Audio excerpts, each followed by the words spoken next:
And Georgie. Hi, I'm Georgie. I'm a second costume designer and I recently designed Finders Keepers for the Reimagine project. Thank you. Simon. Hello, I'm Simon. I'm the technical manager at Derby Theatre and currently just been looking after Treasure Island and our Christmas show. Thank you. Tricia. Hi, I'm Patricia and I'm a stage manager. Thank you. And Sam, I've already referred to, has given you a wave. Sam, do you just want to say hello and your role? Hi, I'm Sam. I'm the Young Artists and Participation producer at Derby Theatre. I'm here today mostly as Zoom tech support. So any questions or issues you have, just drop me a message in the chat. I've just posted a little recap of the intro P's and Q's if you want to have a look there as well. Real. Thanks, Sam. Okay, I'll hand over to Sarah to kick us off. Thanks, Caroline. Okay, so we've got about 15 minutes each, so this is going to be a very broad overview. And for the purposes of this training, I'm going to assume that you know the group, that you've spent time getting to know each other and creating an ensemble. And today we're talking specifically about working with a script with young people, rather than talking about a devising piece or co-creation in its kind of fullest form. So we're kind of talking about, really today we're looking at the arts education end of working with young people, rather than the kind of true, you know, from the start, working in that sense. And there are similarities. So if you have watched the Francois Matarasso seminar, you know, there are similarities to each end, but we're very definitely at the arts education end as opposed to the co-creation end. And I think, for me, I think you can slide up and down the scale with your practice. But today, as I said, we're kind of looking at the traditional side. I can answer questions about the other side, but that's what we're looking at today. So I'm just going to start off by sharing a PowerPoint. Hang on, let me just get my PowerPoint on the right slide first. There we go. Just one moment, sorry. No matter how many times I do this, I always mess it up. There we go. Okay. So, and then let me just slideshow that, play from start. Okay, so then let me move you out the way so that I can see you all, see my actual thing. There we go. Okay, so just to start off with, just that first question of why work on a script with young people, with participants. So, so first of all, when you work with a script, it gives them an idea of structure and form. So with young people, often this, you know, coming to theatre for the first time, what a script can give them is a kind of almost like a safety net. They know, you know, it gives them how a play, the architecture of a play really, which I think is incredibly valuable for later on than when you start to make your own work with them.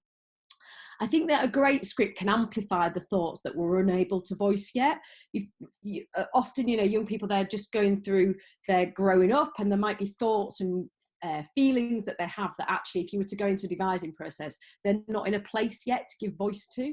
And so a really great script can start to amplify those thoughts already. Or alternatively, next point, it can offer a platform for investigation and learning into a world that we don't have access to. A script, unlike, you know, we can only devise from our own knowledge, whereas a script can give young people an access, a kind of window into a new place, and a new opportunity. It allows participants a safety net if it's written well. If it's a well-written script, then there's a safety net for them. You know, a really great writer will put the blocks in place that really, no matter who does it or how it's done, that, you know, the story will be told. Whereas again, if you're in a devising process, then that can get lost. And it allows you to do an exploration of the professional production framework in its kind of most traditional sense. So, you know, in most traditional theatres, like Derby Theatre, it's rare that we devise for the main stage. It does happen, but it is rare. And so it allows you to go through the process that most kind of professionals are used to, really. Okay, now how do I move forward? So that's kind of why approach a script. But having said that, I don't think that means that you can't empower the participants in the same way that perhaps you would in a devising process. So when I'm choosing a script, what are the things that I look for? So really the most important thing is relevance. Does it have something to say both to the young people and also to the audience? What's the point of it? Why do it now? Why do this story at this moment, at this time? When I'm looking for a script for young people, I'm also looking at the architecture, by which I mean, is there something in the play that or in the form that's interesting for them to learn? So for me, if it's, I don't know, an entire script that's set in a playground, let's say, and it's just two people chatting, two young people who are age 15, and they're just chatting about their life, unless it's really astonishingly well written, then my immediate instincts, and this is just my personal opinion, is, well, actually, the young people could do that without a youth theatre setting. They could do that in a school. They could do that, whatever. But in my kind of setting, actually, what is there within the architecture of the piece that's going to push them? Is there some poetry that actually they maybe don't know how to speak immediately? Is there some physical theatre skills that we can explore? So I'm looking for kind of interesting things from an arts education point of view that can push them. Artistic ambition, for me, it's got to be something that excites them and excites me.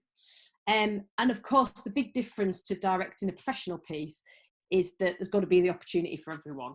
Because if I've got a room full of professional actors, well, they're getting paid to be there, even if they say one line or whether they say 50 lines. But for the young people, if I've only got one line, well, how else am I going to engage them? So I'm really looking for, for all of those things. Okay, and let me just exit this screen. How do I stop sharing? Sorry. So, oh God, I hate Zoom. Just give me one moment while I work out how to stop sharing the screen. Oh, there we go. Stop share. There you all are. Thanks. There's a reason I'm an artistic director and not a technical person. So that's kind of where I get to in terms of the stuff that I do beforehand. And then what I'd do in that sense is I'd then probably choose 3 scripts. And again, this is based on the fact that you know the group, you know what they're interested in, you've got a sense of their skills. This isn't going into a group completely blind. I'd take 3 scripts into the room, and together we would select one. Okay, so a little breakout task for you. So you're going to go into groups. You're imagining you've got to that point, you've thought of all of those things, you've got your 3 scripts. How are you going to introduce these 3 scripts to your group of young people? So normally, in a professional setting, there would only be 1 script, there would have been cast to it, we would sit in a room and we would have a read through, yeah? Quick 5 minutes chat, just so that it's not all me talking. You've got your 3 scripts. How are you going to introduce to the group of young people these 3 scripts and come to a decision about which one you're going to make, yeah? So Sam's going to put you into breakout groups now, and we'll just be in there for like, I don't know, 3 or 4 minutes. Sam, is that all right? Not even that. That's 2 or 3 minutes because we're running out of time. Yeah, about 3 minutes. Cool. Just give me 1 second.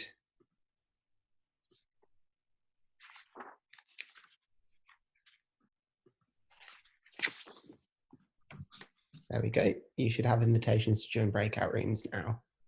Cool. We'll see you back here in 2 minutes. Brilliant. Right. Just very briefly then, what were your thoughts? Because I'm sure your thoughts are just as good, if not better than mine. Anybody? Just knock yourself off mute and feel free to come forward. We talked about having a read through of some key scenes from each script, and then kind of essentially kind of feeding off the energy in the room really, and sensing how they're reacting to it, and possibly putting it to a democratic vote. Eliminate the one with the least votes, and then do another vote to get the most popular one. Right. Brilliant. Yeah. Any other thoughts? We spoke about character profiles and doing some hot seating and potentially some sort of creative writing around that as well. Yeah. Just generally, yeah, trying to embody the characters and see what excites them there. And we also spoke about summaries of the plays and seeing what excites them the most again that way. And we did also talk about voting. Great. Yeah, I mean, all of these things. So not a read through, it's not accessible. Young people are not interested in sitting for 5 hours reading the entire play, and whilst they need to eventually, it's just in terms of different educational needs, it's just not accessible. I've tried it a number of times and it never works. Freeze framing the whole story, so you doing the synopsis, freeze framing the whole story, setting up atmospheres and settings and introducing characters in the way that you've kind of talked about, reading short extracts, giving synopses, all of the things that you've talked about really. And then asking for a vote. I personally, again, this is all just my practice, you know, do it your own way, but I wouldn't ask for a shown vote. I'd ask for an anonymous vote, because if you ask for it hands up, then they'll just vote for whatever their best mate votes for. And then asking them to write on paper what are the 3 parts that they're most interested in playing and why. So again, and you know, we could spend ages talking about casting young people and making sure that you don't just cast, you know, the bright and the smartest and the ones who are keen, that you're, you know, that you're being equal in those things, but also explaining your casting process to young people, I think is really, really important. Like that's, you know, that's that point of, am I good enough, is incredibly, you know, there's a lot of pressure from them in school. So explaining how in youth theatre or in a participation process that, you know, it's about giving everyone a chance, and it's about giving, you know, just because you don't get the part, etc., etc. Anyway, all of these things, you know. Okay, so we've done that section. We've chosen the show. And then the next thing we're going to do is share my screen. So the next thing we're going to do is start to think about the working with the creative team. So these are just a few things that I would do on a professional show. So with a designer, I would be swapping Pinterest boards in terms of thinking about the show. I might go to exhibitions with designers and sit and you know, talk through an exhibition and spend quite a lot of time in a gallery, swapping music with a composer, research.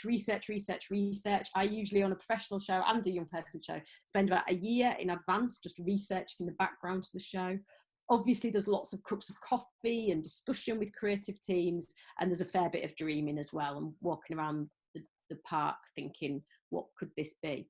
So that's how, but all of this in a professional process is very much a one-on-one conversation. You know, the Pinterest boards are between me and the designer, the exhibition is usually me and the designer, this is me and the composer, this is generally me on my own, this will be me with each individuals, and that's pretty much me on my own.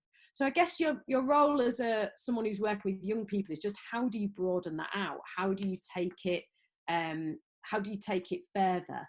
So with young people, it's just about really following the same process, but finding a way to include them.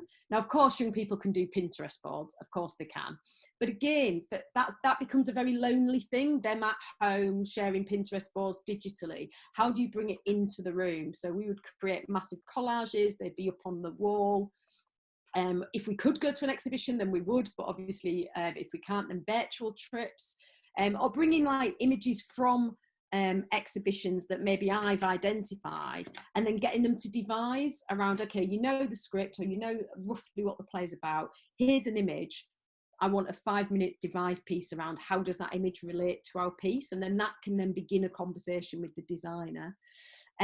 Music swap, creating Spotify playlists that we can all share digitally, and then in the rehearsal room using those tracks to kind of evoke a setting, or to, you know, building a devising exercise around one of the tracks that they've created.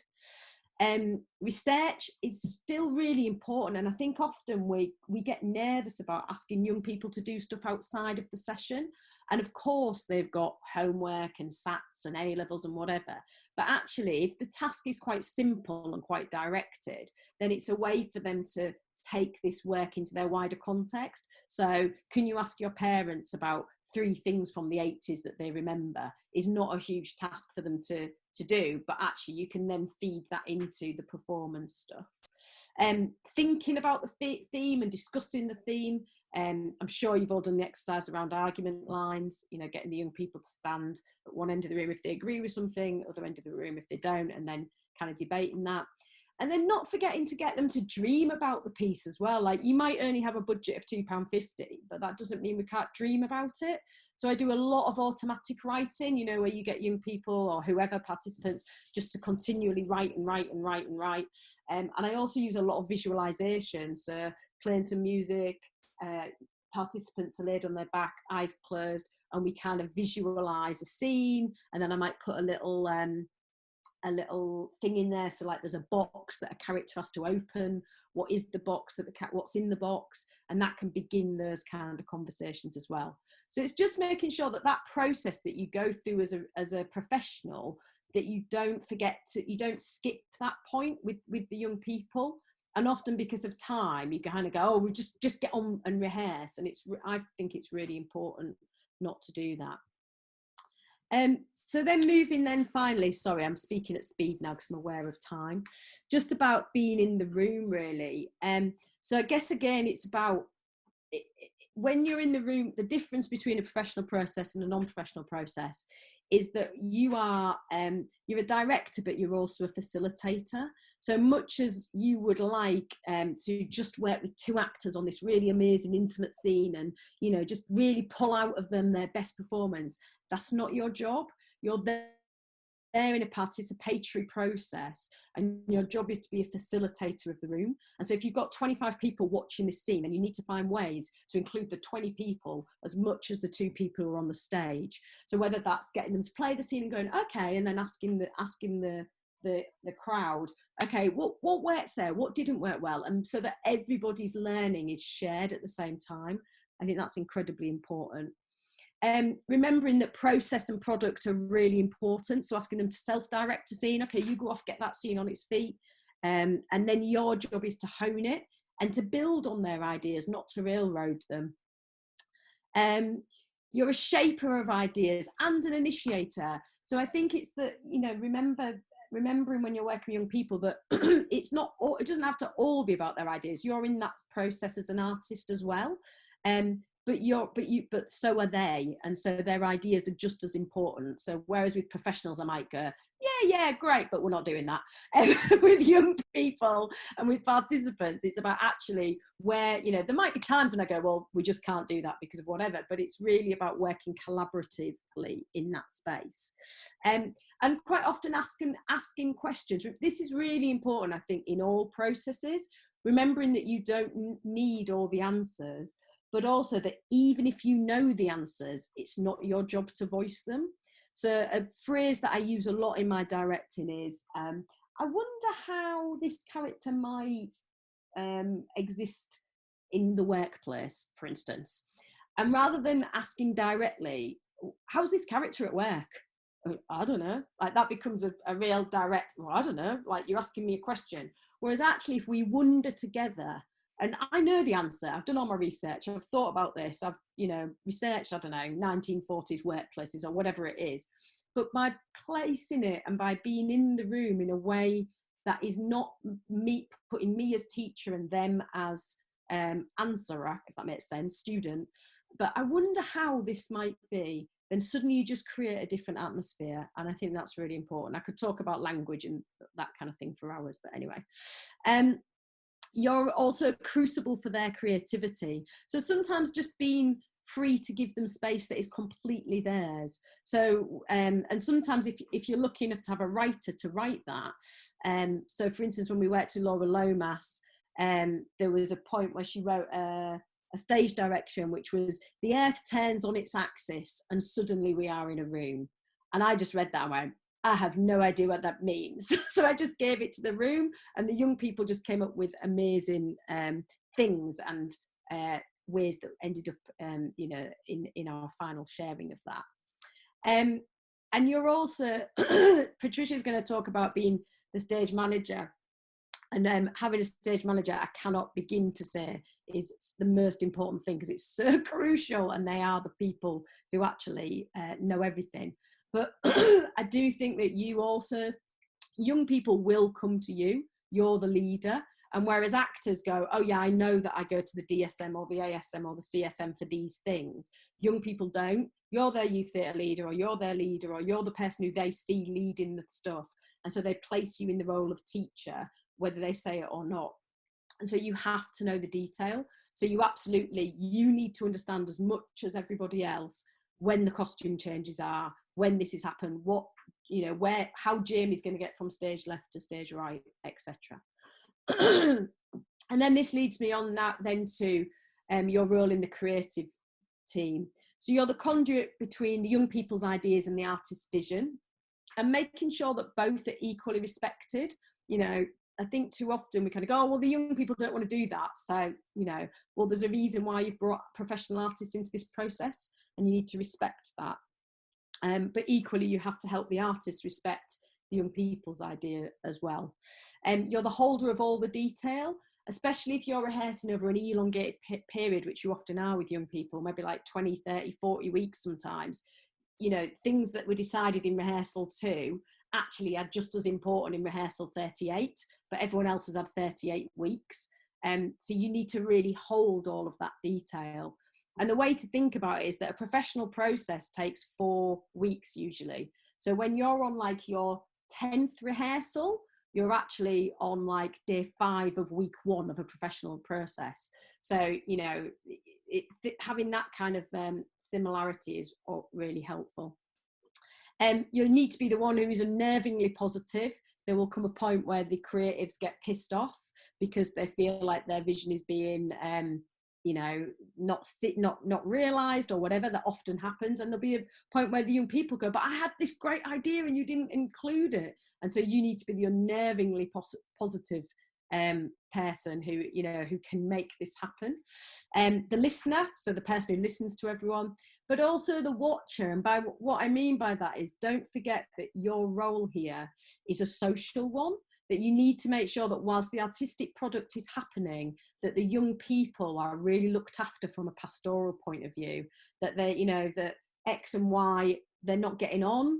And, you need to solve that for them, that throughout the process, it's not just about the show must go on. It's about a much bigger thing than that.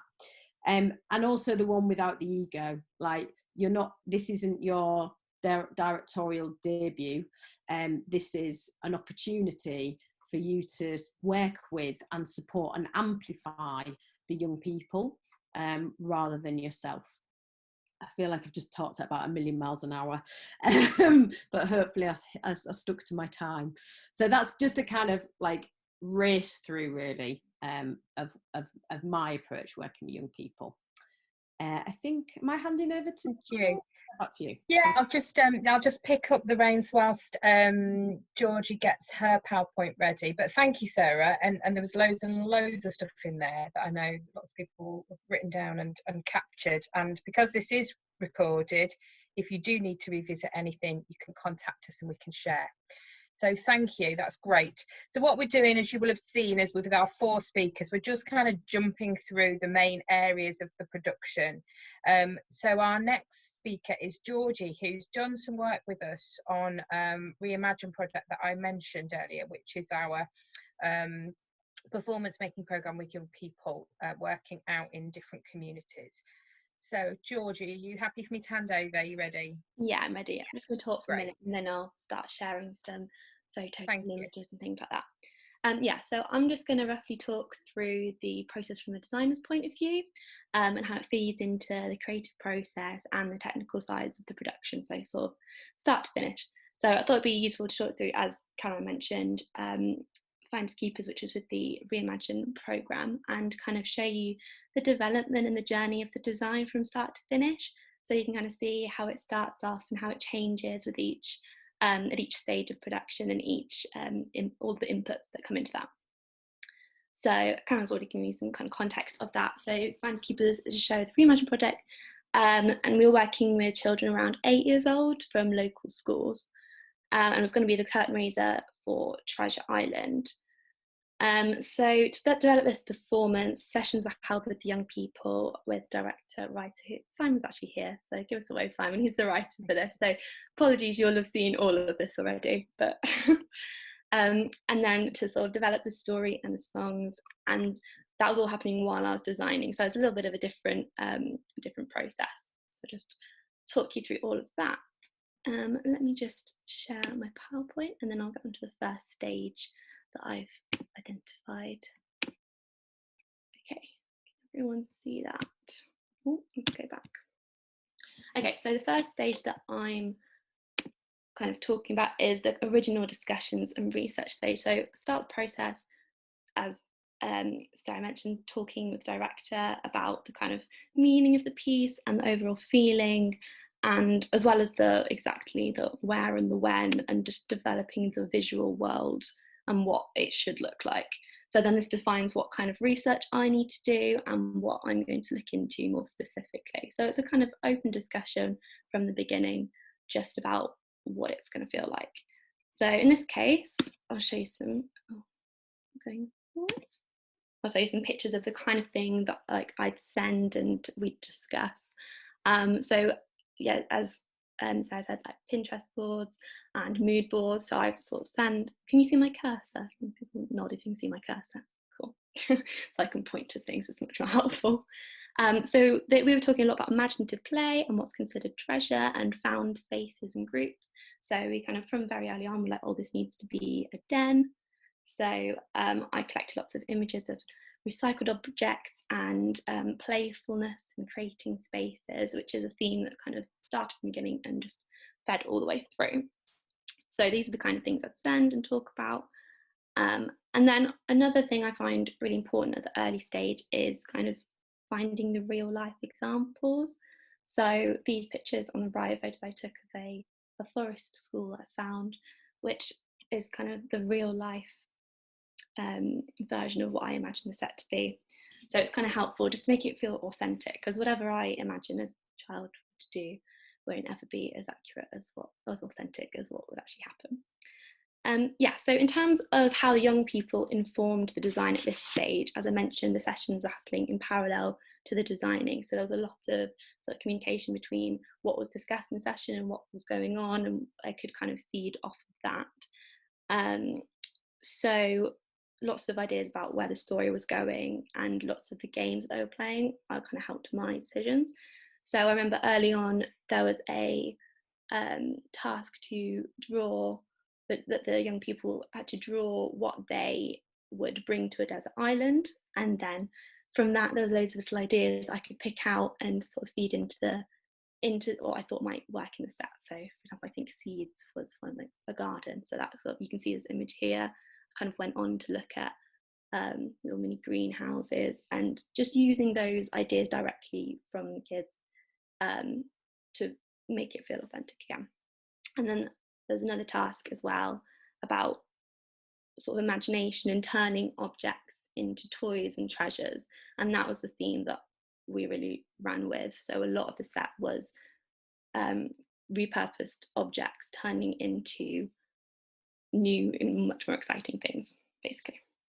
So let me show you. So next stage I'd go on to is a sort of idea development, which is much more sketching and throwing around different shapes and ideas in my head, and then drawing them and communicating them with drawings and collages and everything like that. So let me show you some examples. So you can kind of see how from the initial images, lots of materials and things were taken from that, and I've just kind of played around with some initial sketches and turn them into collages, so you can see more of the texture and the kind of atmosphere of the piece, and then getting into a bit more detail and just having that communication, and just nothing's defined really at this point, just having a kind of sense of space is quite helpful, and just discussing what direction the design is probably going to be moving into. Another note worth mentioning is through the sessions, in this case, a story developed into talking about technology being treasure and even broken technology being a treasured possession. So this was quite a lot later on in the process, the idea of a wild robot came up. So I've just included a little picture of how I kind of took that idea and the ideas that were coming from the kids and all the other creatives and turned that into a sort of visual that could be imagined and then would be made later on. So the next sort of stage is turning these drawings into a workable 3D space. So as a set designer, I work in 1:25 scale models. So I will create a model of the set that is 25 times smaller than the real life set will be. And the white card stage is a kind of rough mock-up and sort of halfway point of where the design is at. So let me show you some pictures. So this personal process of the white card stage is a bit of trial and error, as you can see. I knew it was going to be recycled objects and den-like materials, so I made loads of 1:25 crates and recycled objects, some which don't get used at all, some which I have to make more of, and just playing around with shape and what not only looks good, but also what will be a workable space to block the action and the kind of practicalities of entrances and exits I'm kind of working out and talking to people about. And then the white card presentation is a opportunity to discuss whether this arrangement will work and whether it feels in keeping with the play and everything, and also just beginning to think about practicalities but nothing too defined. So at this point, again, had an in-person discussion with young people to show them the space and first of all help them imagine what they will be acting in and imagine the world that they've been creating as a bit more of a real space for them, which is not news for them, but then also their discussions and their ideas were fed back to me and helped me to sort of refine the details and where I want to take it further and what changes needs to be made. So we discussed what they liked about it, what objects they thought they would put in it if it was their space, and they liked the idea of having different sections and defined areas. So that was something that I sort of moved forward with. Also at this stage, it's probably worth mentioning that there's a lot of ideas because they get very excited.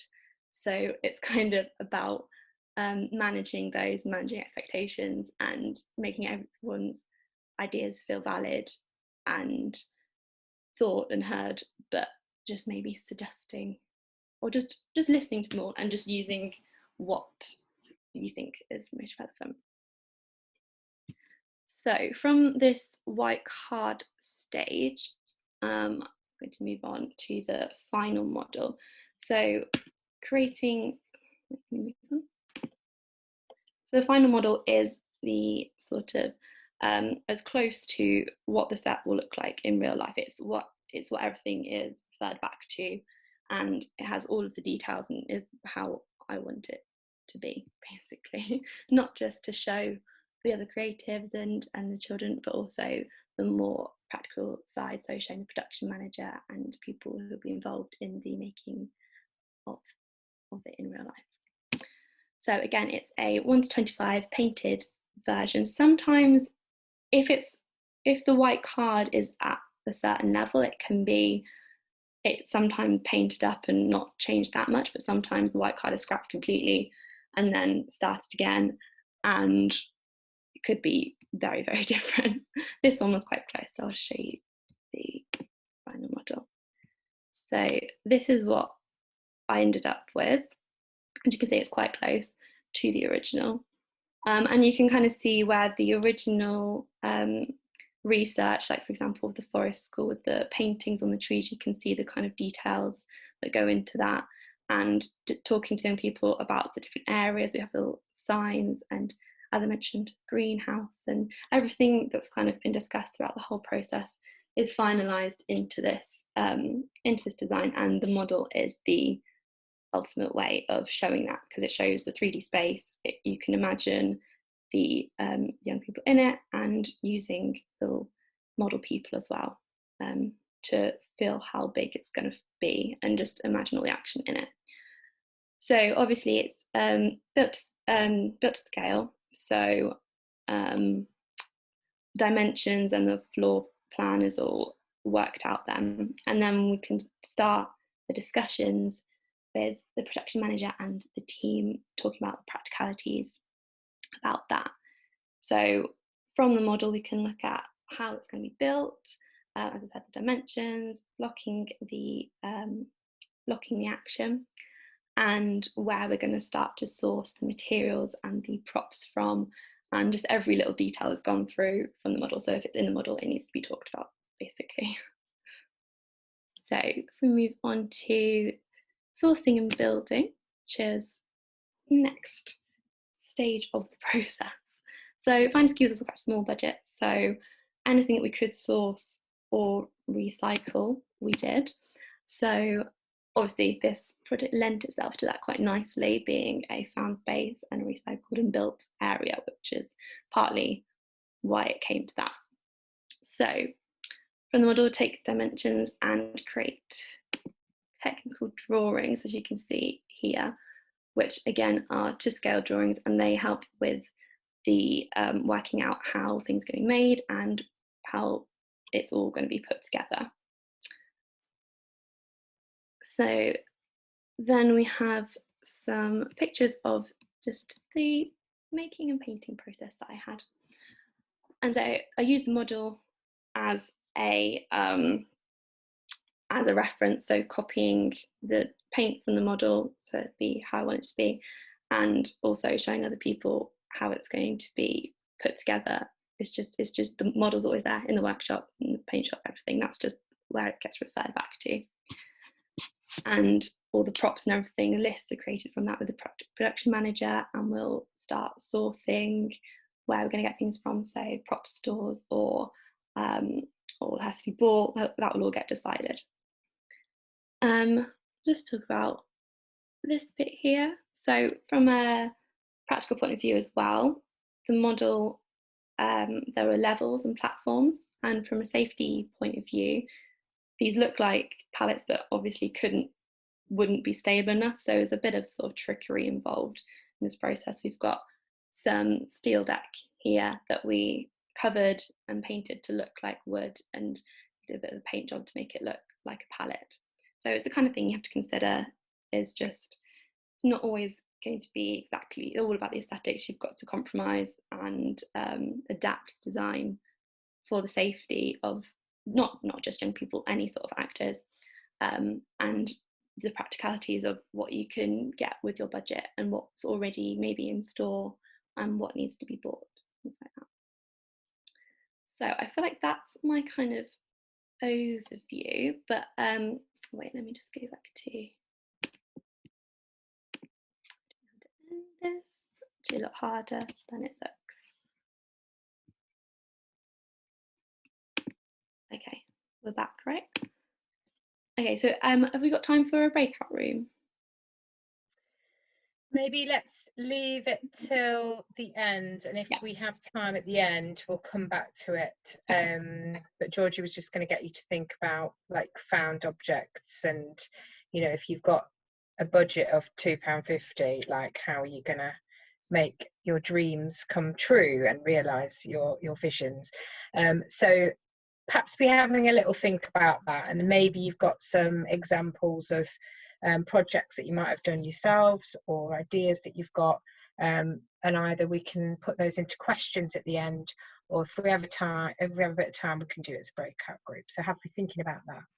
Brilliant, thanks Georgie. So we're going to hand over to Simon, because that's a sort of segue, as Georgie's mentioned a couple of times, about this has to be something that can be realised and safely, as well as encapsulating all of the ideas of the young people. And it has to be, just to add in, that process that Georgie was referring to was a devised piece that was then written. So Simon kind of provided some framework stuff for it. So Simon, we referred to earlier as the writer for this piece.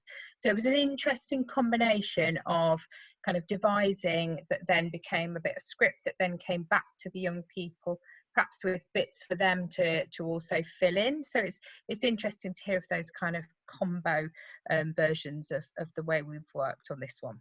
So I'm going to hand over to you, Simon, if you're happy, ready to go. Thank you very much. Thank you.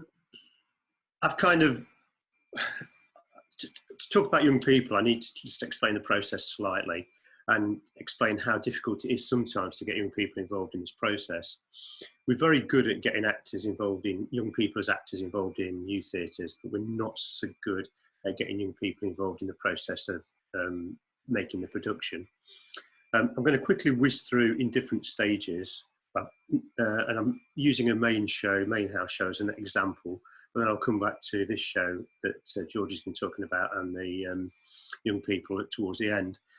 I'm really excited to hear that we've now got a budget of £2.50 for our sets for shows. That's really, and didn't expect that sort of increase at these times, but that's good.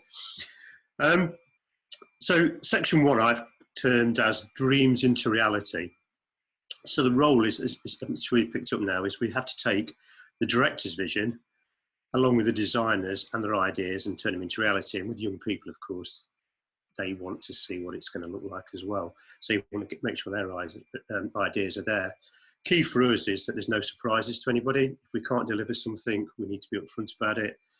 But the technical team's job is to support the designers and the director. Well, the technical team support the designers. So our LX technician, our lighting technician will support the lighting designer, the sound technician, the sound designer. The production manager supports the stage, the director and stage management. So once we've got through all this process and done the sourcing, we've got it, had it built, it's ready to go. The next stage is the rig and preparing for actors. So you've either had it over an extended period of time with a youth theatre or an amateur production, or you've had it in a professional setting where it's happened over 4 or 5 weeks. However it's been done, it will be an organic process. So if it's over a period of a few months, things change slowly and you have time to react. If it's in a professional setting, things are happening quite quickly within the rehearsal room and you have to react quite quickly. So for example, we may not get the final lighting rigging plan or sound plan until the Friday before we start rigging. So a few days before we start rigging, because it's still being worked out, or there's different scenes been added or something's been changed. Costume are slightly more organised because they kind of will have fitted the actors with costumes and it will be minor changes they're doing at that stage. And then once we've got all the final plans together, we then have to just put it into reality in the theatre, and we'd start that by putting the overhead lighting in, then we'd build the set, focus the lighting. Everything we're doing at this stage is preparing for us to start those rehearsals. So the designers will be in, the director will be in. Some of the actors may even just come and have a look at a difficult change they've got or a thing they want to move. So there's kind of a lot of activity going on. So that by the time the actors arrive, the costumes are in the dressing rooms ready for them. The stage management have got the props set up, and we're ready to go. And then we move into the rehearsal phase. Each operator now is working closely with their designer, and all of the director, the lighting designer, sound designer and AV, etc. will all have their own production desk in the auditorium, all their own centre of their little bit of the job. And the director usually sits next to the lighting person so they can interact quite directly. The job of our operators and the technical team is to stay ahead of the rehearsal. So you'll always see the lighting team plotting ahead. So every time there's a break, they'll be moving on to the next cue. They'll be plotting and plotting, just so that we're not holding up the rehearsal, so that it can all focus on everything we do. And we will go through the show and we will go through every cue change, every costume change, every difficult movement that the actors have to do. And we'll keep redoing it until we get it right. For a main house show, that might be 6 sessions of a morning and afternoon, evening. For a smaller show like we've just been looking at, that might be into a very compressed time of perhaps a morning or a day. to iron all those problems out. Normally quite simply because the set hasn't got so many technical elements to it, but still quite a challenge. It's important that the operators and everybody's taking notes here, because the next stage you get to is the dress rehearsal. Now, suddenly you're going to have a cup of tea, you come back and you're standing in front of your control desk and you're thinking, what did I do 4 days ago? Because you've now gone back to the start of the show, and that's all kind of a bit of a haze because so much has happened in the last 4 days, and you're just hoping that your notes are right and that you've got it correct. This is the time to fine tune. Hopefully that's all we're doing. And you run the shows. What I find and what you notice is that everybody's totally focused in these first few shows. And by the time you get to the end of a run, you're kind of standing around chatting and you just do the stuff that seemed really tricky in a dress rehearsal. It's just become normal, a part of life. And now we get to the stage where we have notes after the sessions. So the director and all the designers will give over notes about what's not quite right. And it can range from a complete change of a scene, or it can be, you know, that seagull's not quite in the right place on one of our sets we've had recently. And from that, you move into your previews, which is now you're testing it in front of an audience. So hopefully the technical side's now getting more bedded down. It's the actors that are now experiencing the audience for the first time. And then we go to the bar and it goes into its run. And that's the whole process from start to finish. The difficulty is how do you include young people in that? As I said before, we're very good at getting young people involved as actors and people like that. Now, at Derby Theatre, we run a young technician scheme, which last year we've changed. We ran it every week over each term, so it had an hour and a half session each week. Last year we tried a plan of running the session as a whole week. So in the summer holidays, we had a technical young technicians week where they came in, and we tied it up with summer school, which is a young actors school running in the summer. And the idea being that at the end of the week, we actually were able to support technically the show that the young actors have put together. And that's kind of was then to give the technicians a little bit of an idea of that long process over a couple of days towards the end of it. So we did go through the rehearsal process. They did have to put sound effects together and they did have to do some lighting. Unfortunately, what we find is that in young people, mostly focused on lighting. Everybody likes lighting. We get a few interested in sound and not very many interested in stage at all. So it's quite hard to try to keep them, you have to give them a job, and sometimes they don't always get the job that they wanted to do when they came into that process, and it's really hard. But we need to try to find a way of encouraging that level of somebody somewhere must be interested in stage, because people do that thing, but how you find them at a young age of 14, 15, I don't know at the moment. Having got this group of young people through this process, our plan was, and is now on the floor in ashes like everybody else's plans at the moment, was to, we certainly would always use our young technicians to help us with the youth theatre shows, whether they're in the studio or on the main stage. Now on the main stage, again, you go through that process, you have time to work with the young people. We are rehearsing while they're at school, so it's a bit tricky, but certainly in the evenings, we try to focus, we work with them in the evenings. And our total aim is for the young people to end up to be in a position to operate those shows. And that normally works quite well. And in recent years, they've had the opportunity to work with professional designers on these shows as well. So it's they're getting experience of somebody who has a lot of knowledge that they can work with. From my point of view, it's quite important that you listen to them as well. One example, we had a show where something, I can't remember exactly what it was, wasn't right, but there was a young person in the group that had an opinion on everything. Was one of those that was at the front of the group with his conversation all the time. And as we're trying to resolve this problem, he came out with an idea solved the problem. And we nearly dismissed it because we weren't listening to him, because we'd kind of switched off. And he's just so excited that he kind of, he just kept talking all the time. But when he came up with this idea, clearly he was the one that was sitting back looking at it, where everybody else was just trying to make it work. And he was the guy. So it's quite important, and they do have a lot to offer. The challenge for us is how to get them involved through the whole process. So I'm just sitting here thinking, and I wrote down as Georgie was talking, we missed an opportunity really with Finders Keepers, because whilst we built that set in-house, so we took that set on as a job in-house to do, we didn't go out to professional builders, and we had some students involved in it from the university. We didn't actually have any of the young people involved.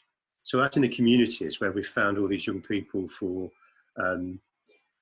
to take part in the shows and the performances, we hadn't brought the young people in early, other young people in earlier, to get involved in the set and the design and some of that. And that's something that kind of I've just made a note of that we'll look at the next time we do this, because that's kind of quite important to try to get that work in there. And what I find as well is I did a lot of work in the amateur world as well before I took this job on, and it's easier to get young people involved in that because they do tend to come forward, or it's the son of somebody who's an actor or somebody. And certainly you can spend a little bit more time with them, because the amateur companies tend to not really be so aware of the technical side sometimes. So if you've got young people doing things, they don't tend to worry too much, like perhaps it's more of a challenge in a professional environment. So things can go slightly wrong and take a little bit longer to sort out. Because you're not tied to the timescales that we have to work to. So it's kind of where I've seen some young people come through, and it's trying to get those young people that's come through there. A lot of them that have worked with me have gone on to university to do different courses, and now I can't afford to use them because they're earning so much money. So they're kind of, they developed that way, but in a technical form. They were never interested in being actors, or they just wanted to learn the technical side of the job. The other thing we find with young people is that they're all pretty good at technology. Everybody's a lighting programmer, everybody's a sound designer, because you can do it in your bedroom at home. The kit's cheap, you can get a load of stuff from downloaded offline, and they can program. They know the lighting desks inside out when they come into the theatre, if they're interested in it. What we have to do is teach them how to interact with people, and the fact that it's not just about putting a program into a lighting desk. It's about putting the program the lighting designer wants into the lighting desk to make it look like the director wants, and it's that discussion that has to take place. You can be as clever as you like with the lights and make them do all sorts of things, but what you're trying to do is make them do what the lighting designer wants, and that's the bit we can teach young people, is that how to work with people and listen to what they're saying and try to experiment to get what they want. I think that's a really good point, Simon. It's like that's the whole thing, isn't it? It's about that communication for everyone. Yeah, I think that's really it is. I mean, I've never found a director that's kind of got really upset if you can't deliver what they want, if you've tried really hard.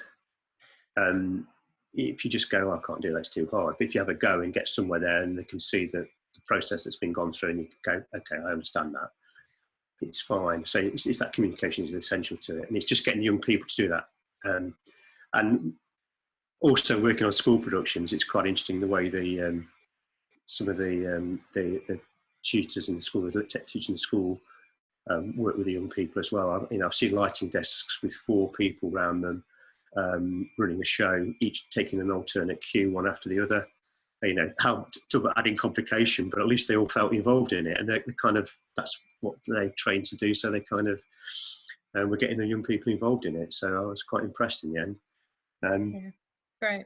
So that's that kind of watching the time a little bit. So that's kind of where I think we've got to. So I think it's trying to give them the opportunity to come in, because the other one that I found was the very first show I did at Derby Theatre as a sound technician.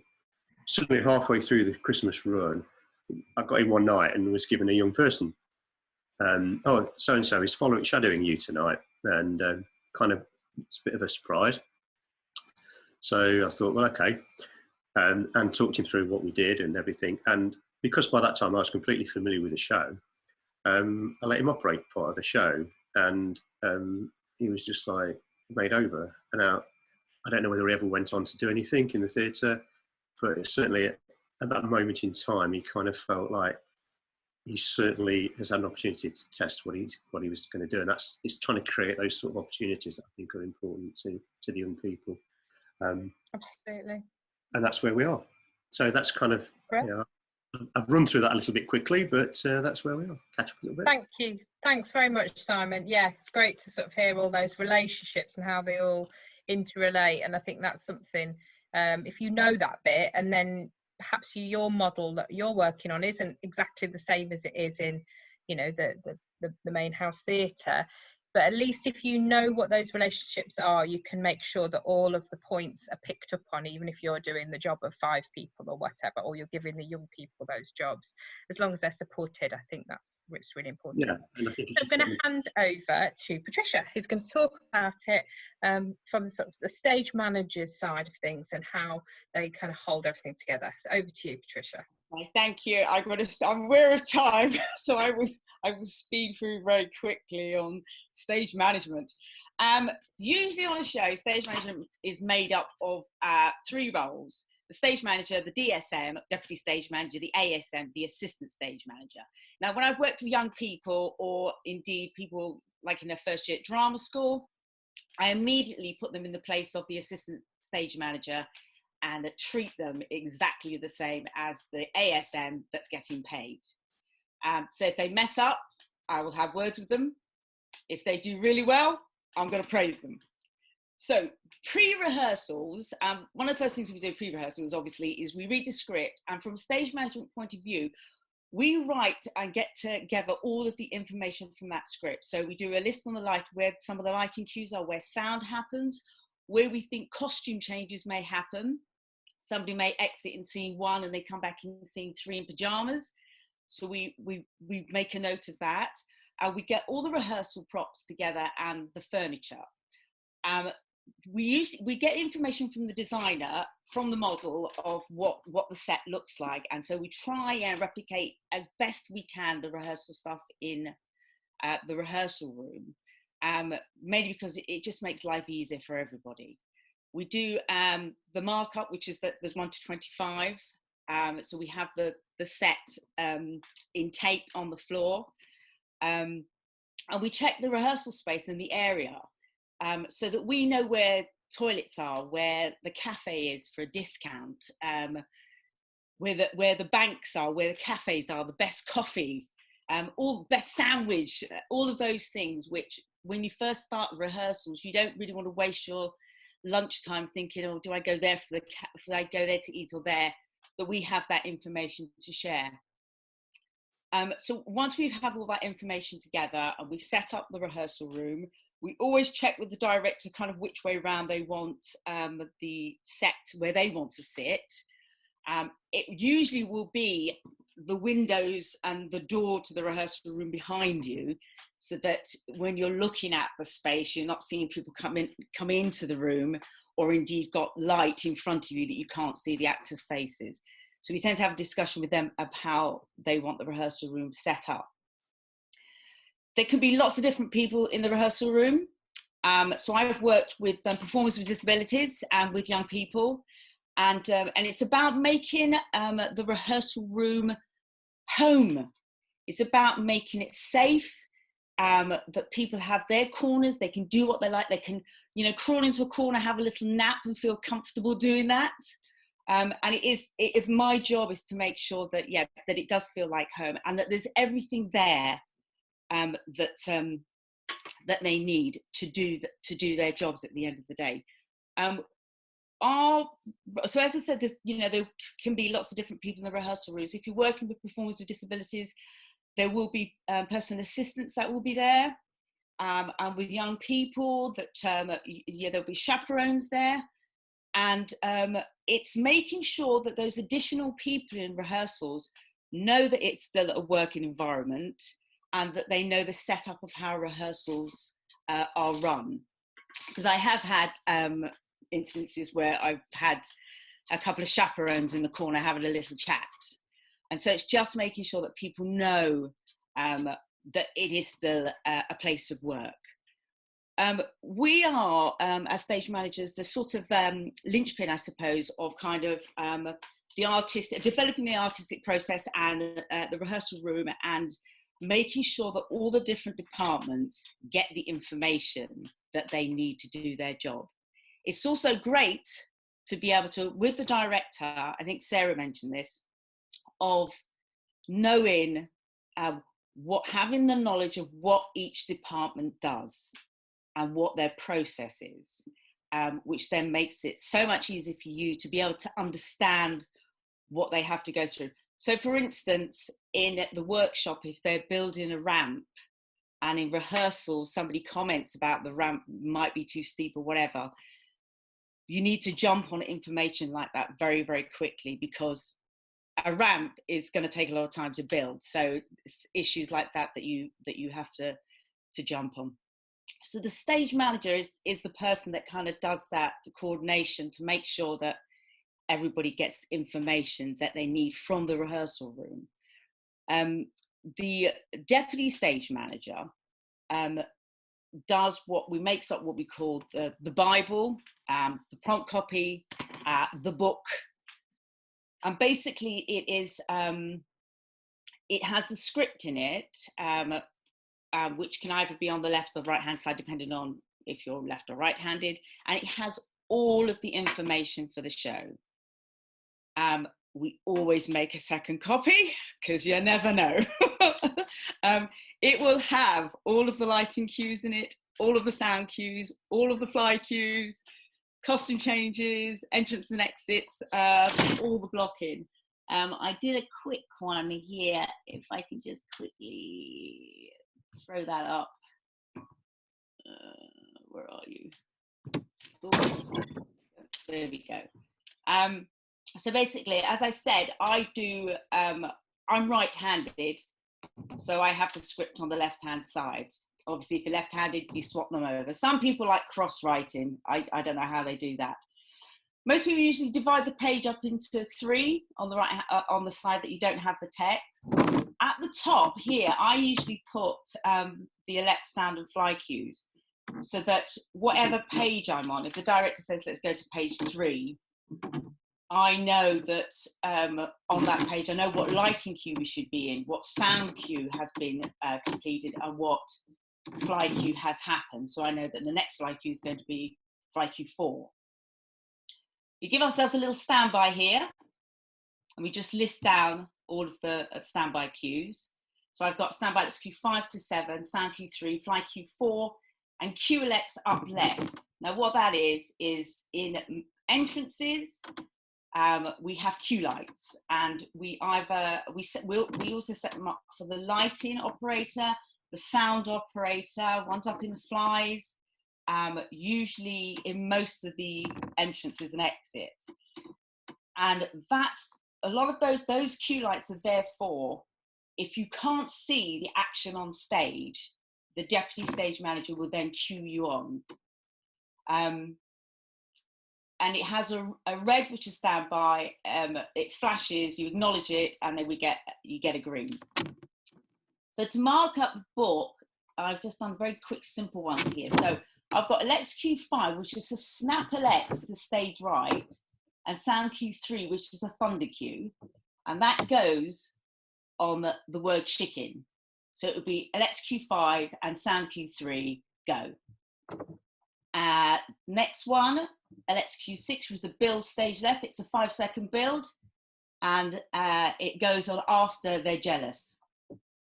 And then we come down here, so we have a visual. So we either do a little pair of spectacles there for visual cue, or you can put a V, but that gives you a warning to know that you have to stop looking at the text and watch what's going on stage. And this is a visual cue, and as PC, which is peacock, reaches the door, Let's cue 7 and fly cue 4 go. Fly cue 7 is a special up center in 2 seconds. And fly cue 4 is the door out slowly. And then cue light, again, the actor can't see what's going on stage, so visual cue of look at me everyone, PC runs, stage left, QLX up left, frog enters. Now I'm just going to move you people that way. On the right hand column, I usually get the ground plan and I will make it as small as possible to do a picture on every page, so I can quickly do where performers are at the top of each page. And the blocking, we start from 1 and go down to how many moves there are. So 1, cross down center. I haven't put the name of the person because it happens to that person in their dialogue. So it's just there, cross down center. 2, it's somebody else's move. So I've put P, which is peacock, P cross upright behind chair. 3, PC sit stage right, and so on. So that's kind of that's how we do the blocking. Stop sharing. The costume, we get to scene changes, and if we have the set changing sort of drastically to A to B, that's kind of my job, sitting down with the director, that we kind of look at. I mean, a lot of directors will have an idea of how they think the scene changes should go. Others will do it amongst the performers, and everybody sort of contributes to the scene changes. But everything's noted down. And the deputy stage, between stage, I think stage management probably produce the most lists, I think. We love a list. The ASM works very closely with the designer. And as I said before, when I've worked with young people and young people from like first year drama schools, that I will usually put them with the assistant director. They're all in the same boat, that works with the designer. And it's realizing the designer's interpretation of things. So some designers will do lots of pictures of furniture, props they want, the dressing, and some designers will give you the model and say, just look at the model. And then it's up to the ASMs to then, you know, back and forward with pictures of a chair or a bed or this tea set or whatever, of doing that research, of looking around the period that you're working in. Now, with a lot of people, I've worked with a lot of young people of doing that research, that they know absolutely nothing about, like, the 1940s, say, or the 1960s or whatever. They just kind of know their period and that's it. So educationally for them, it's kind of, you know, having to steer them in the right direction of how things look, how one maybe would find these things, because a lot of people now do sit a lot on eBay, but I do quite like doing the odd trip out to an antique shop for a little jolly. So that's kind of the 3 roles once in rehearsals. Our next stage is the technical,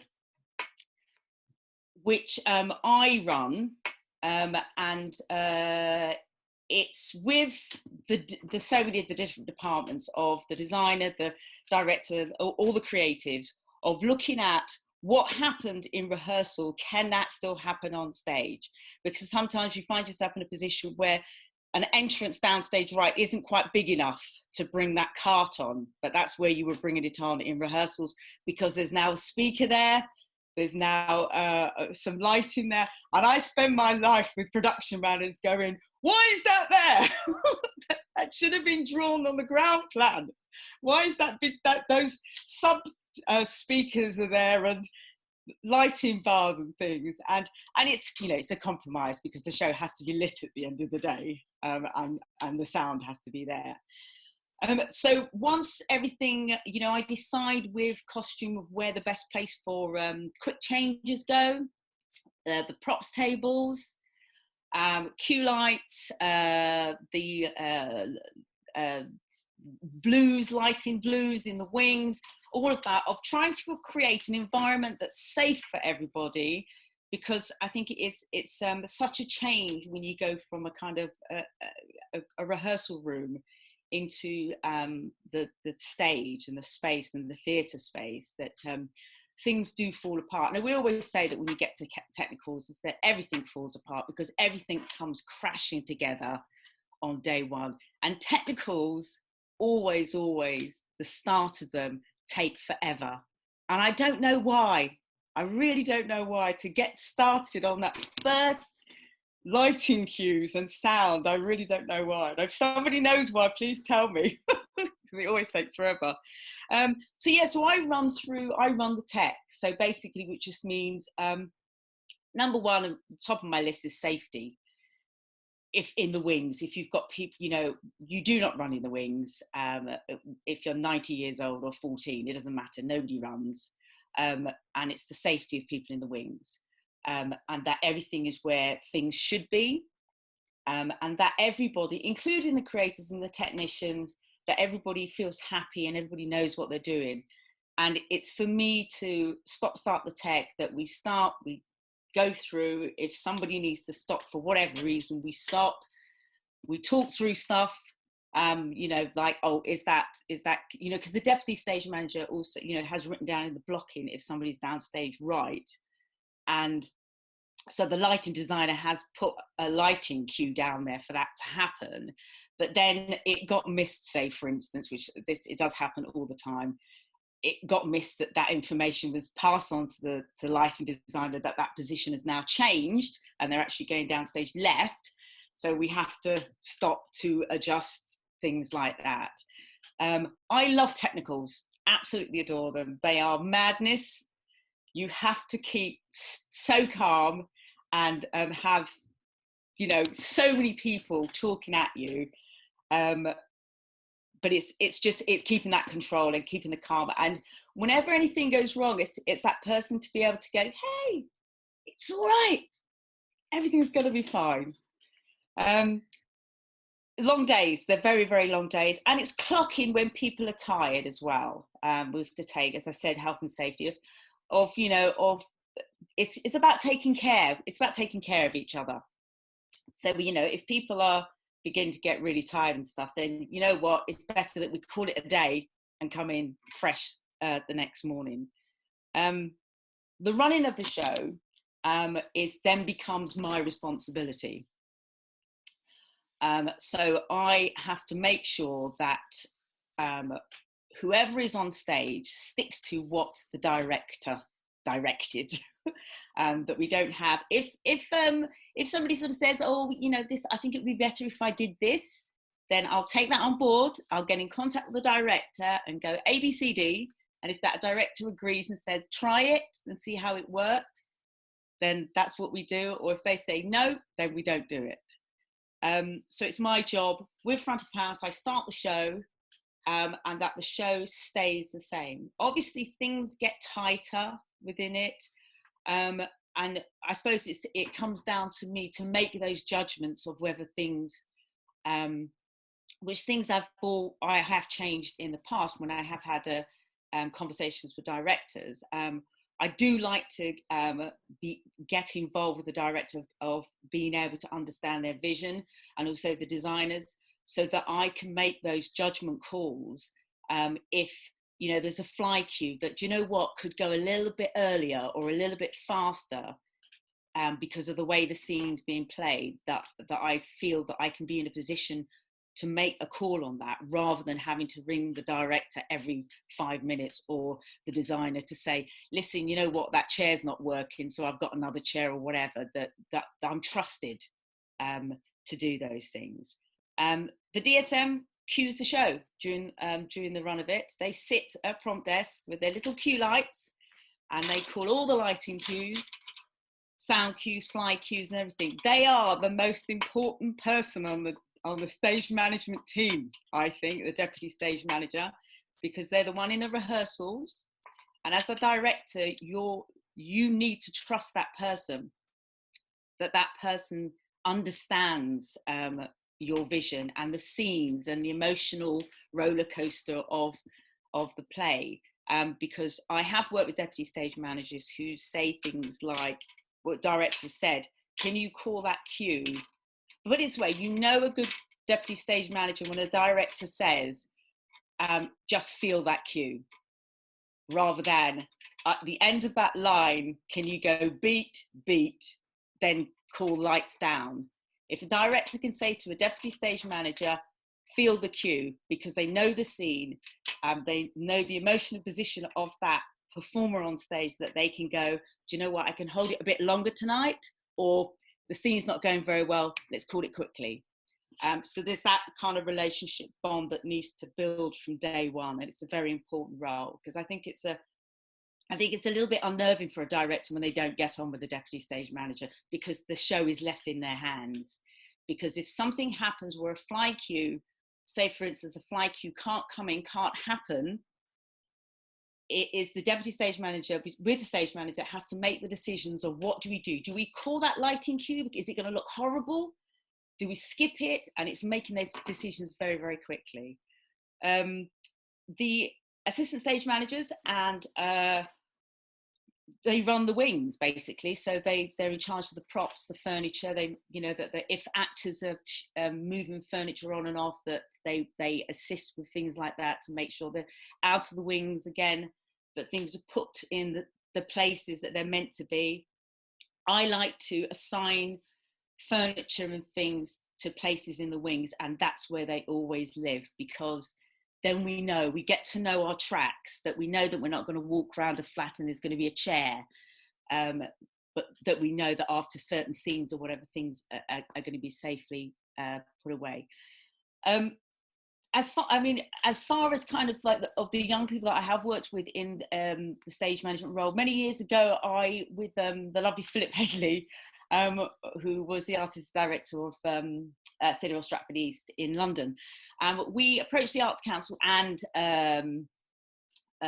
drama schools with young people and schools of how can we put it out there, these different departments that young people can get, because we're all getting old, you know, we need the next generation. Drama schools, it's fine, you know, you've got that, but in schools, because people, it's about the drama side, the acting side of it. And I have worked with youth theatres where there has been those kids that are in those groups that want to be there because of the environment that they enjoy, but they don't want to be actors. You know, I was one of those kids, and I was thankful that I did find within that my role as the stage manager, that I could then thought, oh my God, I'll go off to drama school and do this. And it's just making young people aware that there are those different roles, that if you do love the theatre environment and you want to get involved in your youth theatre and be part, because I enjoyed being part of the chorus at the back, I didn't want a leading role, of making them aware of that there is costume, there is stage management, there is wardrobe, you know what I mean, there's all these other departments that they can contribute to, and it's just kind of, I'm going to interrupt you there. Sorry, Patricia, to interrupt your phone, but it's a really good point to end on. And I think hopefully that's come out of all of the four speakers in terms of kind of how those young people can play a part. And hopefully through this sort of series, starting very much with kind of nuts and bolts today, we're going to go on a bit of a journey to sort of see how we can develop those opportunities for young people for all of those different areas. Thank you, everybody. I'm aware we are at time, and I think Sarah's got to go, but I might be wrong. She might have a little bit of time. But if everybody who would like to stay has any questions, I'm sure we're happy to go over for a few minutes. Sarah, have you got to go, or can you stay for a few minutes? I've just delayed my meeting on WhatsApp, so I've got 5 Okay. I've got one question from a participant for Sarah straight away, so if that's Thank you, Sam. Yeah, go for it. So we've had one question, Sarah, about in your PowerPoint you had a slide which was titled something like involving young people in the process, where you had things like using Pinterest, sharing music exhibitions. The question was, how long do you usually allocate, how much of the rehearsal process do you usually allocate to that part? Depends on how long a piece of string is. So it totally depends, doesn't it, on the group. If you're doing a play in a week, then a morning. If you're doing a process that's 2 terms long, then probably 3 or 4 sessions. It kind of depends how long your process is.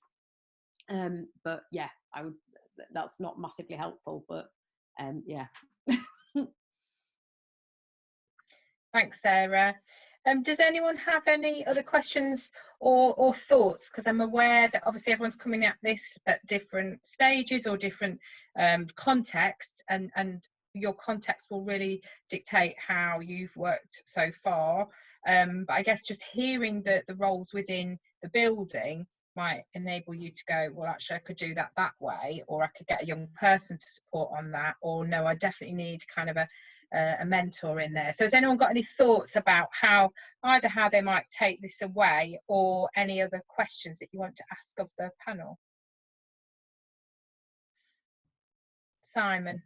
Yeah, oh, thank you. I just thought it was amazing hearing you, Patricia, because I think that's the first time I've really properly appreciated that the stage manager role is like, it is manager in every sense of that word. We're big mum. Yeah, no, but like in an amazing way, and like the idea of making the environment comfortable and work for every department, that really resonated for me. Like as a writer on the Treasure Island Reimagined thing, yeah, like the idea that actually by the time you're in that rehearsal room, you're like, oh, and it is what we promised it would be, and that kind of vibe as well. I wanted to ask, is there something that you feel that creatives sometimes miss about the stage management role that you wish like could be communicated from the very start of the project? Are there times when you feel like people catch up to what you guys need far too late? Well, we're not loved as much. I mean, the thing is, I think in a stage management role, you have to love it. I mean, I think that's like true of any role you do in theatre. But it is a thankless task. I mean, it really is. And the thing is that you only notice the stage manager when things go wrong. If it all's lovely and the show happens beautifully and things are there in rehearsals and everything, you don't. And in some ways, I quite like that. I quite like the fact that just things happen and people go, oh right, might go, well, like director might go like, well, we need 6 glasses in rehearsals, and you go, oh well, there's 6 glasses there. Because you've thought ahead, and like whenever I go into a prop store, say for instance, and I'll look at what's on the props list, and then I'll have a look around and go, right, okay, that scene's set in a cafe and whatever. Do you know what? I'll just take this and that as well, and maybe we'll have some of that and whatever, and end up with a lot more stuff.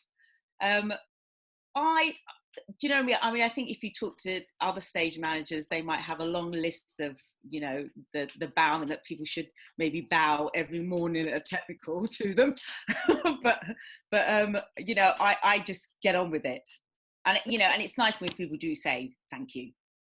But I do think that as the director, it's incumbent upon you to make sure the young people understand what everyone's job in the room is. So yeah.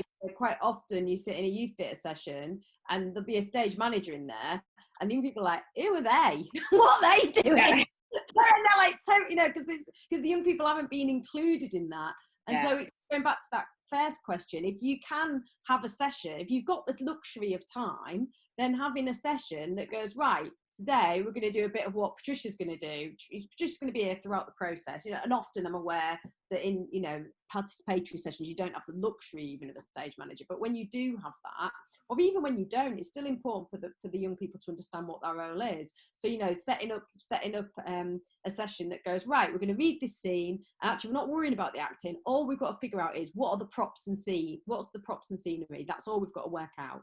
And okay, well, that's what Patricia's thinking about. So they've got a really practical understanding of what the person sat behind the desk writing all the notes is.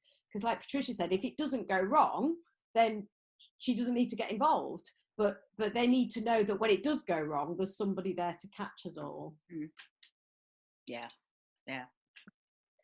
Yeah, I think that's right. And I think it's been interesting, my experience of doing some like amateur productions.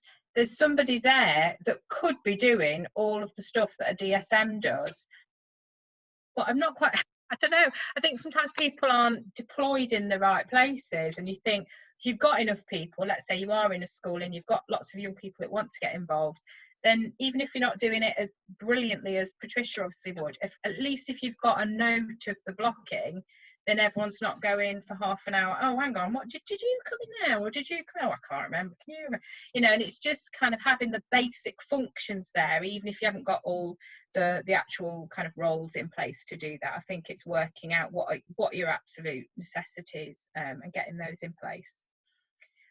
Probably got time for one more question if anyone's got any final things they want to check or ask. Okay, well, thank you. We will leave it there. I'm aware we've gone over. Thank you so much for joining us today, and thank you very much to our 4 speakers. Thank you very much, that's brilliant. As I say, this is part of a series. The 3rd series, which I didn't mention at the beginning, is actually kind of the working with different kinds of groups. Okay, so you've got working with young people with additional needs, we've got working with vulnerable young people, so there'll be a number of sessions in the 3rd series. That's not up on our website yet, so give us a few days and that will all be finalised and you can book onto that series as well. So hopefully this will be not the last time we see each other, and we'll see you again. Thank you very much for joining us today. See you soon. Bye. Bye. Thank you.